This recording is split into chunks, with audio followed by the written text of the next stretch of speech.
بسم اللہ الرحمن الرحیم۔ السلام علیکم۔ ایک عورت بڑی کثرت سے عبادت کرنے والی تھی۔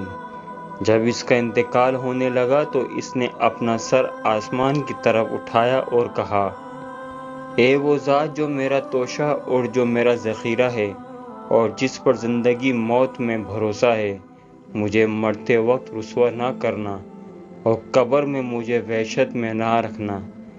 جب وہ انتقال کر گئی تو اس کے لڑکے نے اہتمام کیا کہ ہر جمعے کو وہ ماں کی قبر پر جاتا اور قرآن شریف پڑھ کر اس کو ثواب بخشتا اور تمام قبرستان والوں کے لیے دعا کرتا۔ ایک دن اس لڑکے نے اپنی ماں کو خواب میں دیکھا اور اس سے پوچھا، ماں تمہارا کیا حال ہے؟ ماں نے جواب دیا، موت کی سختی بڑی سخت چیز ہے، میں اللہ کی رحمت سے قبر میں بڑی راحت سے ہوں اور قیامت تک مجھ سے یہی برتاؤ رہے گا۔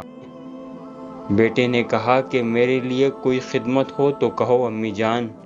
ماں نے کہا، بس ہر جمعے کے دن میری قبر کے پاس آ کر قرآن شریف کی تلاوت کرتے رہو، اس کو نہ چھوڑنا، اور جب تم قبرستان میں آتے ہو تو سارے قبرستان والے خوش ہو کر مجھے مبارکباد دینے آتے ہیں، مجھے بھی تیرے آنے سے بڑی خوشی ہوتی ہے۔